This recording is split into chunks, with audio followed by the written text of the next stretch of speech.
Hello everyone, welcome to the maths world. ఈ వీడియోలో AP state board new text books, CBSE syllabus 10th class మ్యాథమెటిక్స్లో 6th chapter triangles అనే చాప్టర్లో Thales theorem ఈ వీడియోలో నేర్చుకుందాము. ప్రీవియస్ వీడియోలో సిమిలారిటీ ఆఫ్ ట్రయాంగిల్స్ గురించి నేర్చుకున్నాము.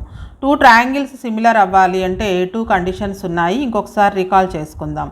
2 triangles are similar if their corresponding angles are equal and their corresponding sides are in the same ratio. ఇవి మనం ప్రీవియస్ వీడియోలో నేర్చుకున్నాము. దీని గురించి మనకి థేల్స్ ఒక థీరం చెప్పారు. If corresponding angles of 2 triangles are equal, similar triangles అవ్వాలంటే కరస్పాండింగ్ యాంగిల్స్ ఈక్వల్ అవ్వాలి. ఒకవేళ 2 ట్రయాంగిల్స్లో కరస్పాండింగ్ యాంగిల్స్ కనుక ఈక్వల్గా ఉన్నట్లయితే then they are known as equiangular triangles. ఆ ట్రయాంగిల్స్ని ఈక్వి యాంగులర్ ట్రయాంగిల్స్ అంటారు. A famous Greek mathematician Thales gave an important truth relating to 2 equiangular triangles. Famous Greek mathematician Thales equiangular triangles గురించి ఒక ట్రూత్ని చెప్పారు. అదేంటంటే the ratio of any 2 corresponding sides in 2 equiangular triangles is always the same. ఆ equi angular ట్రయాంగిల్స్లో corresponding sides యొక్క ratio ఎప్పుడు కూడా సేమ్గా ఉంటుందంట. దీన్ని ప్రూవ్ చేయడం కోసం బేసిక్ ప్రపోర్షనాలిటీ థీరంని ప్రపోజ్ చేశారు. దీన్ని థేల్స్ థీరం అని కూడా అంటారు. Now known as the Thales theorem. So ఎగ్జామ్లో థేల్స్ థీరం అన్నా లేదా బేసిక్ ప్రపోర్షనాలిటీ థీరం అన్నా ఒకటే. సో ఆ బేసిక్ ప్రపోర్షనాలిటీ థీరంని నేర్చుకుందాము. థీరం 6.1, దీన్నే బేసిక్ ప్రపోర్షనాలిటీ థీరం అంటాము. సింపుల్గా బీపీటీ థీరం అని కూడా అంటాము, లేదా థేల్స్ థీరం అనొచ్చు. ఫస్ట్ స్టేట్మెంట్ చూద్దాము. మనకి 1 మార్క్ కనుక అడిగినట్లయితే స్టేట్ బేసిక్ ప్రపోర్షనాలిటీ థీరం లేదా స్టేట్ థేల్స్ థీరం అని అడగచ్చు. అంటే స్టేట్మెంట్ ఒక్కటి రాస్తే సరిపోతుంది. State and prove basic proportionality theorem అన్నప్పుడు స్టేట్మెంట్ రాయాలి, అలానే ప్రూఫ్ కూడా రాయాలి. First statement. If a line is drawn parallel to one side of a triangle. ట్రయాంగిల్లో మొత్తం 3 సైడ్స్ ఉంటాయి. ఆ 3 సైడ్స్లో ఏదో ఒక సైడ్కి ప్యారలల్గా ఒక లైన్ని డ్రా చేసినప్పుడు ఇక్కడ కనిపిస్తుంది కదా, ఏబీసీ ట్రయాంగిల్లో బీసీ అనే లైన్కి ప్యారలల్గా డిఈ అనే లైన్ని డ్రా చేశారు. To intersect the other 2 sides in distinct points. ఈ ప్యారల్గా గీసినటువంటి లైను మిగిలిన 2 సైడ్స్ని డిఫరెంట్ పాయింట్స్ దగ్గర ఇంటర్సెక్ట్ చేస్తుంది. సో అట్లా ఇంటర్సెక్ట్ చేయడం వల్ల ఈ 2 సైడ్స్ అనేవి 2 పార్ట్స్గా డివైడ్ అవుతాయి. ఏబి అనే సైడు ఏడి అనే ఒక పార్టు, డిబి అనే పార్ట్ 2 పార్ట్స్గా డివైడ్ అయింది. అలాగే ఏసీ అనే లైన్ కూడా ఏఈ అలానే ఈసీ 2 పార్ట్స్గా డివైడ్ అయినాయి. The other 2 sides are divided in the same ratio. ఆ 2 పార్ట్స్కి రేషియో కనుక్కుంటే కనుక ఆ రేషియోస్ 2 ఈక్వల్గా ఉంటాయి. ఇది బేసిక్ ప్రపోర్షనాలిటీ థీరం. అంటే ఏడి ఇది ఒక పార్ట్, ఏడి బై డిబి అంటే ఈ రేషియో, అలాగే ఏఈ బై ఈసీ ఈ రేషియో, ఈ 2 ఈక్వల్గా ఉంటాయంట. సో స్టేట్మెంట్ మనకు బాగా వచ్చి ఉండాలి. If a line is drawn parallel to one side of a triangle, ఏ సైడ్కైనా తీసుకోవచ్చు. మనకి ఈజీగా ఉండడం కోసం ఈ బేస్కి ప్యారలల్గా తీసుకుంటాము. To intersect the other 2 sides in distinct points, the other 2 sides are divided in the same ratio. So theorem prove చేయడానికి మొత్తం 4 స్టెప్స్ ఉంటాయి మనకి. ఫస్ట్ వన్ గివెన్, అంటే మనకి ఈ స్టేట్మెంట్లో ఏమి ఇచ్చారో రాసుకుంటాము. నెక్స్ట్ ఆర్టీపీ అంటాం. ఆర్టీపీ అంటే రిక్వైర్డ్ టు బి ప్రూవ్. అసలు ఈ థీరంలో మనం ప్రూవ్ చేయవలసింది ఏంటి అనేది ఆర్టీపీలో రాస్తాము. అలాగే ఈ థీరం ప్రూవ్ చేయడానికి మనకి ఇచ్చిన ఫిగర్లో కొత్తగా ఏదైనా కన్స్ట్రక్షన్ కనుక చేసినట్లయితే దాన్ని కన్స్ట్రక్షన్స్ కింద రాస్తాము. Next 4th step proof. అంటే ఈ థీరంని ప్రూవ్ చేయడానికి ఏవైతే స్టెప్స్ ఉంటాయో అవన్నీ ప్రూఫ్లో రాస్తామన్నమాట. సో మనం బేసిక్ ప్రపోర్షనాలిటీ థీరం నేర్చుకోవడానికి ప్రీవియస్గా మనకి 2 పాయింట్స్ తెలిసి ఉండాలి. ఫస్ట్ ఆ 2 పాయింట్స్ నేర్చుకొని తర్వాత ఈ థీరంని నేర్చుకుందాము. బేసిక్ ప్రపోర్షనాలిటీ థీరం నేర్చుకోవడానికి మనకు తెలిసి ఉండవలసినటువంటి కొన్ని పాయింట్స్ చూద్దాము. First one, area of the triangle తెలిసి ఉండాలి. Area of triangle formula half into base into height. ఇక్కడ హైట్ అంటే వర్టెక్స్ నుంచి ఆపోజిట్ సైడ్కి గీసేటువంటి పర్పెండిక్యులర్ని మనం హైట్ అంటాము. ఈ హైట్ అనేది ఎక్యూట్ యాంగిల్ ట్రయాంగిల్కి, రైట్ యాంగిల్ ట్రయాంగిల్కి, అలానే అబ్ట్యూస్ యాంగిల్ ట్రయాంగిల్కి డిఫరెంట్గా ఉంటుంది. అవి ఎలా ఉంటాయో చూద్దాం ఒకసారి. పర్పెండిక్యులర్ హైట్నే ఆల్టిట్యూడ్ అని కూడా అంటాము. ఎక్యూట్ యాంగిల్ ట్రయాంగిల్లో ఆల్టిట్యూడ్ అనేది ట్రయాంగిల్ లోపలే ఉంటుంది. ఏ వర్టెక్స్ నుంచి అయినా దాని ఆపోజిట్ సైడ్కి గీసేటువంటి ఆల్టిట్యూడ్ అనేది ట్రయాంగిల్ లోపలే వస్తుంది ఎక్యూట్ యాంగిల్ ట్రయాంగిల్లో. అబ్ట్యూస్ యాంగిల్ ట్రయాంగిల్లో వర్టెక్స్ నుంచి ఆపోజిట్ సైడ్కి గీసేటువంటి పర్పెండిక్యులర్ ట్రయాంగిల్కి బయట వైపుగా వస్తుంది. అంటే యాల్టిట్యూడ్ అనేది ట్రయాంగిల్కి బయట వైపుగా ఉంటుందన్నమాట. ఈ పాయింట్ని మనం ఈ థీరంలో యూజ్ చేసుకుంటాము. రైట్ యాంగిల్ ట్రయాంగిల్లో 90 degrees టచ్ అవుతున్న టూ సైడ్స్లో ఒకదాన్ని బేస్ గాను ఇంకొక దాన్ని హైట్ గాను తీసుకుంటాము. అంటే ఇక్కడ మనకి ఫిగర్లో కనిపిస్తున్న విధంగా ఏబీని హైట్గా తీసుకుంటే బీసీ బేస్ అవుతుంది, లేదా ఏబీని బేస్గా తీసుకున్నట్లయితే బీసీ హైట్ అవుతుంది. సో 90 degreesని టచ్ అవుతూ ఉండే టూ సైడ్స్ ఒకటి బేస్ ఇంకొకటి హైట్ అవుతాయి. బేసిక్ ప్రపోర్షనాలిటీ థీరం నేర్చుకోవడానికి మనకు తెలిసి ఉండవలసినటువంటి ఇంకొక పాయింట్, ఇది ఆల్రెడీ 9th క్లాస్లో ఏరియాస్ చాప్టర్లో నేర్చుకున్నాము. ఇక్కడ మనకి 2 ప్యారలల్ లైన్స్ కనిపిస్తున్నాయి. ఈ 2 ప్యారలల్ లైన్స్కి మధ్యలోనే ఏబీసీ అనే ట్రయాంగిల్, అలానే ఏబిడి అనే ట్రయాంగిల్ ఉన్నాయి. సో ట్రయాంగిల్స్ రెండిటికి బేస్ అనేది ఏబీనే అవుతుంది. అలానే ఈ రెండు ట్రయాంగిల్స్ కూడా సేమ్ ప్యారలల్ లైన్స్ మధ్యలో ఉన్నాయి. అలా ఉంటే ఆ 2 ట్రయాంగిల్స్ ఏరియా ఈక్వల్గా ఉంటుంది. Triangles on the same base and between the same parallel lines are equal in area. ఈ పాయింట్ని కూడా మనం ఈ థీరంని సాల్వ్ చేయడంలో, ఈ థీరం నేర్చుకోవడంలో యూజ్ చేసుకుంటాము. సో ఈ పాయింట్స్ అన్ని తెలుసున్నట్లయితే బేసిక్ ప్రపోర్షనాలిటీ థీరం అనేది చాలా ఈజీగా నేర్చుకోవచ్చు. సో థీరం నేర్చుకోవడానికి కావాల్సినటువంటి ఫార్ములాస్, పాయింట్స్ చూసారు కదా. ఇప్పుడు థీరంలో 4 steps చూద్దాము. First one statement. ఈ స్టేట్మెంట్ కూడా మనకి బాగా నోటికి వచ్చి ఉండాలి. బేసిక్ ప్రపోర్షనాలిటీ థీరం అనగానే if a line is drawn parallel to one side of a triangle. A line అంటే ఇక్కడ డిఈ అనే లైన్ని బీసీ అనే లైన్కి ప్యారలల్గా గీసాము, లేదా ఈ సైడ్కి ప్యారలల్గా గీసినట్లయితే ఈ 2 sides రిమైనింగ్ సైడ్స్ అవుతాయి. ఏదైనా ఒక సైడ్కి ప్యారలల్గా ఒక లైన్ని డ్రా చేసినట్లయితే ఆ లైన్ అనేది మిగిలిన 2 sidesని డిఫరెంట్ పాయింట్స్ దగ్గర ఇంటర్సెక్ట్ అవుతుంది. అప్పుడు ఆ 2 sides కూడా 2 partsగా డివైడ్ అవుతాయి. ఈ 2 partsకి రేషియో కనుక్కుంటే అవి సేమ్ రేషియోలో ఉంటాయి అని మనం ప్రూవ్ చేయాలి. సో మనకి ఫస్ట్ స్టెప్ గివెన్ రాసుకుందాము. గివెన్ అంటే మనకి థీరంలో అసలు ఏమి ఇచ్చారు. ఒక ట్రయాంగిల్ ఉంది. ఇన్ ట్రయాంగిల్ ఏబీసీ అనే ట్రయాంగిల్ ఉంది. ఆ ట్రయాంగిల్లో బీసీ సైడ్కి ప్యారలల్గా మనం డిఈ అనే లైన్ని గీసాము. BC parallel to DE. ఈ డిఈ అనే లైన్ని గీయడం వల్ల డి అనేది ఏబీని డి అనే పాయింట్ దగ్గర, అలానే ఏసీని ఈ అనే పాయింట్ దగ్గర ఇంటర్సెక్ట్ చేసింది. విచ్ ఇంటర్సెక్ట్స్ అంటే డిఈ అనే లైను ఎక్కడెక్కడ ఇంటర్సెక్ట్ చేసింది. Which intersects AB at D and AC at E. AB సైడ్ని డి అనే పాయింట్ దగ్గర, ఏసీ అనే సైడ్ని ఈ అనే పాయింట్ దగ్గర ఇంటర్సెక్ట్ చేసింది. ఇది మనకి గివెన్. ఇప్పుడు మనము ఈ థీరంలో ప్రూవ్ చేయవలసింది అంటే ఆర్టీపీ. ఏడి బై డిబి ఈ 2 parts అయినాయి కదా. ఏబి అనే సైడు 2 parts అయింది. ఆ 2 partsలో ఏడి అనేది ఒక పార్ట్, డిబి అనేది ఒక పార్ట్. అంటే ఈ 2 partsకి రేషియో కనుక్కుంటే ఏడి బై డిబి. అలానే ఏసీ కూడా 2 partsగా డివైడ్ అయింది. AE and EC. వీటికి కూడా రేషియో కనుక్కుంటే ఏఈ బై ఈసీ అవుతుంది. ఇప్పుడు ఈ 2 ratios ఈక్వల్ అని ప్రూవ్ చేయాలి. AD by DB is equal to AE by EC. దీనికోసం మనకిచ్చిన ట్రయాంగిల్లో కొత్తగా ఒక కన్స్ట్రక్షన్ చేస్తాము. ఇది 3rd స్టెప్, కన్స్ట్రక్షన్. ఈ థీరంని ప్రూవ్ చేయడానికి మనకిచ్చిన ఫిగర్లో కొత్తగా చేసేదాన్ని కన్స్ట్రక్షన్ అంటాము. Join BE. బిని ఈని జాయిన్ చేయాలి. కొత్తగా కన్స్ట్రక్షన్ చేస్తుంటే కనుక వాటిని డాటెడ్ లైన్స్తో డినోట్ చేస్తాము. Join BE and join CD. సిడిని కూడా జాయిన్ చేయాలి. అలాగే ఇక్కడ మనకి ఏరియా ఆఫ్ ట్రయాంగిల్స్ అంటే ఏడిఈ అనే ట్రయాంగిల్ కనిపిస్తుంది కదా. ఈ ట్రయాంగిల్కి ఏరియా కనుక్కోవడానికి పర్పెండిక్యులర్స్ గీస్తాము. చూడండి, మనకి ఈ అనే వర్టెక్స్ నుంచి దాని ఆపోజిట్ సైడ్స్కి ఒక పర్పెండిక్యులర్ గీస్తాము. అలానే డి అనే వర్టెక్స్ నుంచి దాని ఆపోజిట్ సైడ్, డికి ఆపోజిట్ సైడ్స్కి ఒక పర్పెండిక్యులర్ని గీస్తాము. ఈ 2 పర్పెండిక్యులర్స్ అన్నమాట. వీటికి ఎంఎన్ అని పేరు పెట్టినట్లయితే ఇవి పర్పెండిక్యులర్స్. ఇవి మనం కొత్తగా చేసినటువంటి కన్స్ట్రక్షన్. So next proof. ఇక్కడ మనం కన్స్ట్రక్షన్ ఏం చేసామో రాద్దాము. జాయిన్ బి కామా ఈ అండ్ సి కామా డి. ఈ రెండింటిని జాయిన్ చేసాము. అలాగే 2 పర్పెండిక్యులర్స్ కూడా గీసాము. ఆ పర్పెండిక్యులర్స్ ఈఎన్ అనేది ఒక పర్పెండిక్యులరు, అది ఏబి అనే సైడ్కి పర్పెండిక్యులర్గా ఉంది. అలానే డిఎం అనేది ఒక పర్పెండిక్యులరు, అది ఏసీ సైడ్కి పర్పెండిక్యులర్గా ఉంది. ఇవి మనం కొత్తగా చేసినటువంటి construction. Next proof.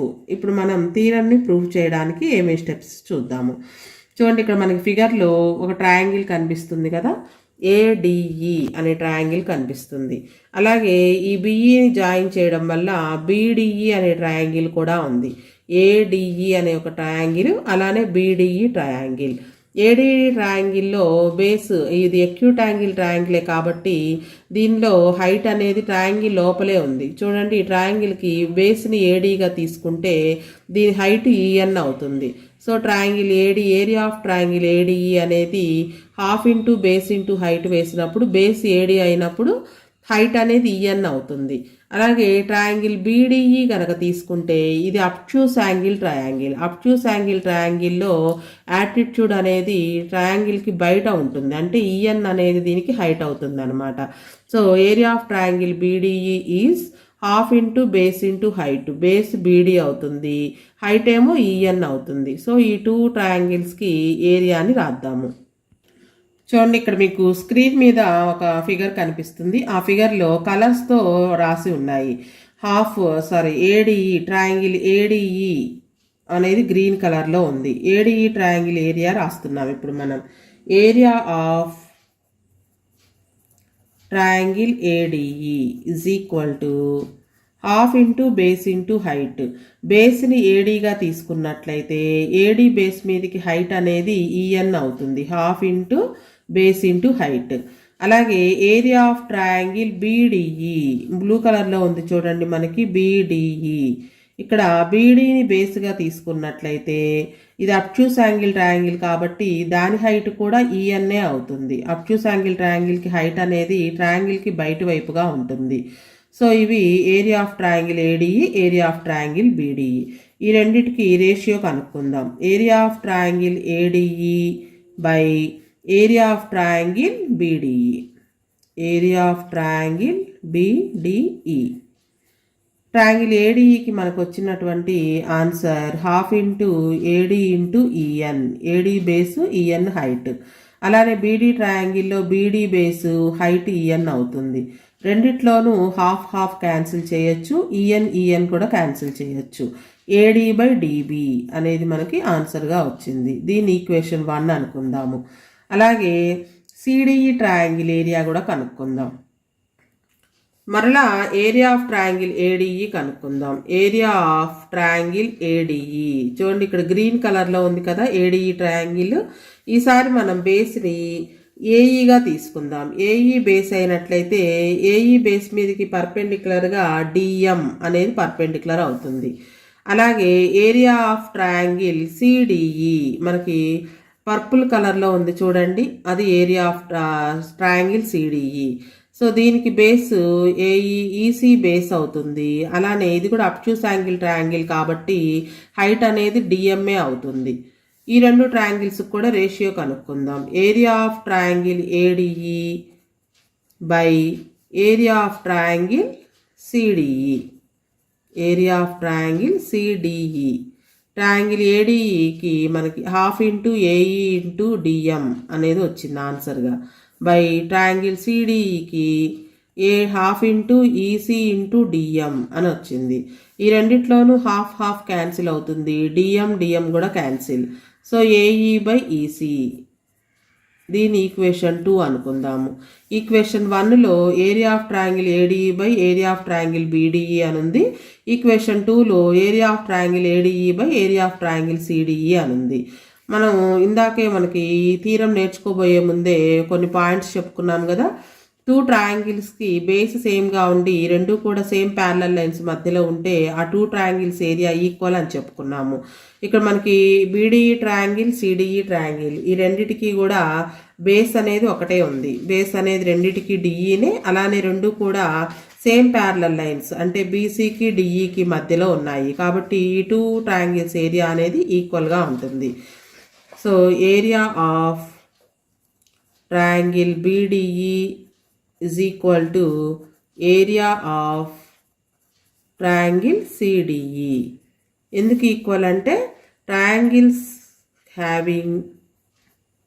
Triangles are same base, రెండిటికి కూడా బేస్ డిఈనే, and between same parallel lines.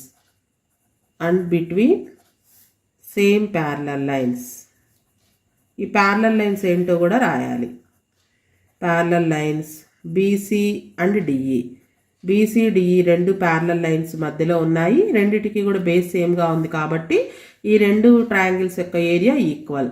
So ఇప్పుడు ఈక్వేషన్ 1 రాసుకుందాం ఒకసారి. Area of triangle ADE by area of triangle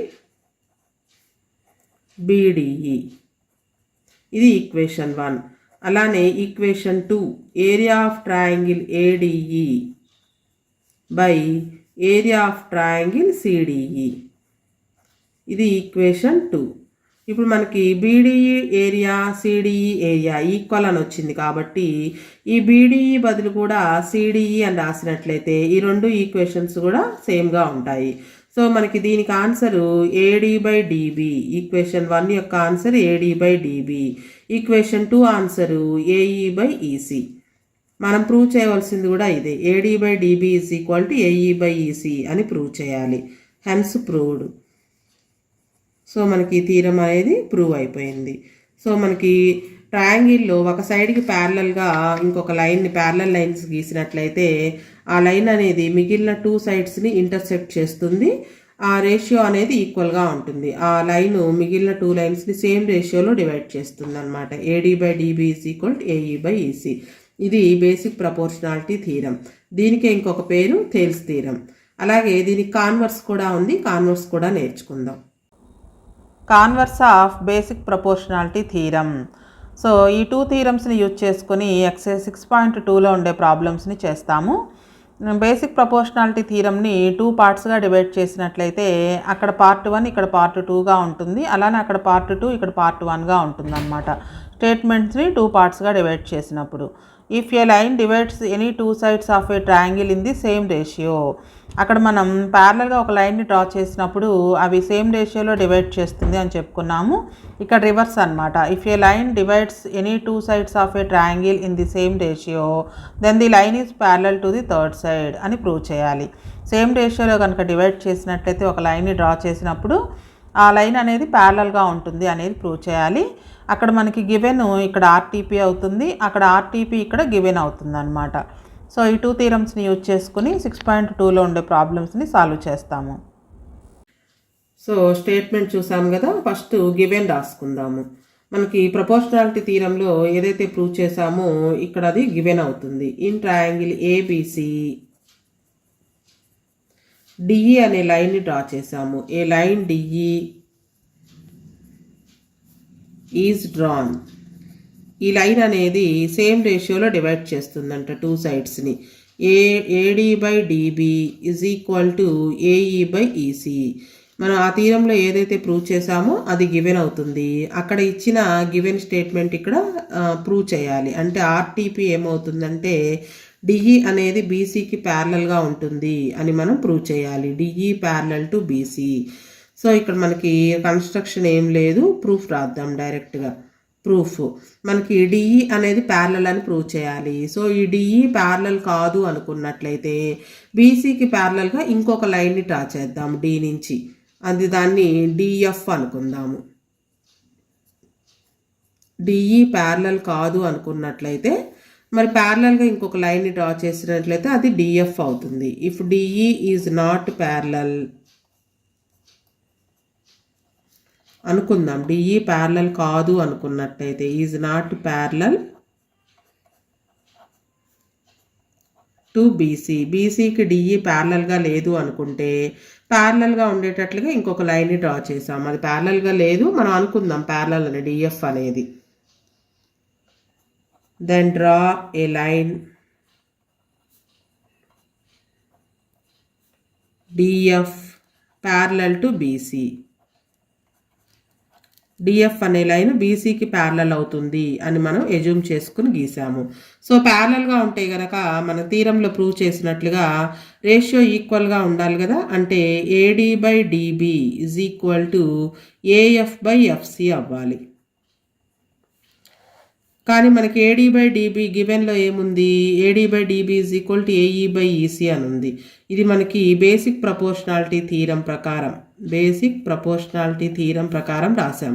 AD by DB is equal to AF by FC అవ్వాలి. ఒక line ప్యారలల్గా కనుక draw చేసినట్లయితే ఆ లైన్ మిగిలిన 2 సైడ్స్ని సేమ్ రేషియోలో డివైడ్ చేస్తుంది. కానీ మనకి ఏడీ బై డిబి వాల్యూ గివెన్లో ఏఈ బై ఈసీ అని ఉంది. కాబట్టి ఏడీ బై డిబి బదులుగా ఏఈ బై ఈసీ అని రాసుకోవచ్చు, ఏఎఫ్ బై ఎఫ్సి. ఇది మనకి గివెన్. ఈ రెండు ఈక్వల్ అని ఇచ్చారు కాబట్టి ఏడీ బై డిబి బదులుగా ఏఈ బై ఈసీ అని రాసాము. ఇప్పుడు బోత్ సైడ్స్ 1ని యాడ్ చేద్దాము. ఏదైనా ఒక ఫ్రాక్షన్కి లేదా ఈక్వల్గా ఉండే వాటికి బోత్ సైడ్స్ ఈక్వల్గా ఏదైనా ఒక నెంబర్ని యాడ్ చేస్తే దాని వాల్యూ ఏమీ మారదు.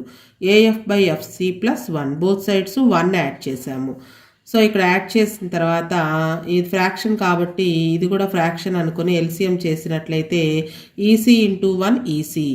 నెక్స్ట్ క్రాస్ మల్టిప్లికేషన్ చేస్తే AE into 1 AE plus EC into 1 EC is equal to, ఇక్కడ కూడా మనకి ఎల్సిఎం ఎఫ్సి ఇంటూ 1 ఎఫ్సి అవుతుంది. క్రాస్ మల్టిప్లికేషన్ చేస్తే AF into 1 AF plus FC into 1 FC. So ఫిగర్లో చూసినట్లయితే ఏఈ ప్లస్ ఈసీ వాల్యూ ఏసీనే అవుతుంది. చూడండి ఇక్కడ ఫిగర్లో చూడండి, ఏఈ ప్లస్ ఈసీ, ఏ నుంచి ఈ వరకు ప్లస్ ఈ నుంచి సి వరకు యాడ్ చేస్తే మొత్తం ఏసీ వస్తుంది మనకి. అలానే ఏఎఫ్ ప్లస్ ఎఫ్సి యాడ్ చేసినా ఏసీనే వస్తుంది. ఏఎఫ్ అంటే ఇక్కడ నుంచి ఇక్కడ వరకు, అలానే ఎఫ్ నుంచి సి వరకు, ఈ రెండింటిని యాడ్ చేసినా మొత్తం ఏసీ అనే సైడ్ లెంగ్త్ వస్తుంది. కాబట్టి మనం ఏఈ ప్లస్ ఈసీ బదులుగా ఏసీ అని రాసుకోవచ్చు. AC by EC is equal to AF plus FC బదులుగా కూడా ఏసీ అని రాసుకోవచ్చు. ఈ రెండింటిని యాడ్ చేసినా ఏసీ అనే సైడ్ లెంగ్త్ వస్తుంది బై ఎఫ్సి. బోత్ ఫ్రాక్షన్స్లోను న్యూమరేటర్స్ ఈక్వల్గా ఉన్నాయి కాబట్టి క్యాన్సిల్ చేసినట్లయితే డినామినేటర్స్ కూడా ఈక్వల్ అవుతాయి. అంటే EC is equal to FC అవుతుంది. అంటే ఈసీ ఈ నుంచి సి వరకు ఎంత డిస్టెన్స్ ఉందో ఎఫ్ నుంచి సికి కూడా అంతే డిస్టెన్స్ ఉంది. ఇక్కడ కూడా బోత్ మళ్ళీ ఈ సిని క్యాన్సిల్ చేసినట్లయితే ఈఎఫ్ రెండు ఈక్వల్ అవుతాయి అన్నమాట. అంటే ఈ అనే పాయింట్ ఎఫ్ అనే పాయింట్ రెండు డిఫరెంట్ కాదు, రెండు ఒకటే అని అర్థం. ఈ మస్ట్ కోయిన్సైడ్ విత్ ఎఫ్, ఈ మస్ట్ కోయిన్సైడ్ విత్ ఎఫ్. ఈ అనే పాయింట్ వేరు, ఎఫ్ అనే పాయింట్ వేరు, రెండు వేరు కాదు, రెండు ఈక్వల్ అనే అర్థం. మనం డిఎఫ్ ప్యారలల్గా ఉంది అనుకున్నాము, ఎఫ్ ఈక్వల్ కాబట్టి డిఈనే ప్యారలల్ అవుతుంది. So DE parallel to BC, DE అనేది డీసీకి ప్యారలల్గా ఉంటుంది. అంటే ఒక లైన్ని డ్రా చేసినప్పుడు అది సేమ్ రేషియోలో డివైడ్ చేస్తే కనుక ఆ లైన్ థర్డ్ సైడ్కి ప్యారలల్గా ఉంటుంది అనేది కాన్వర్స్ థీరం.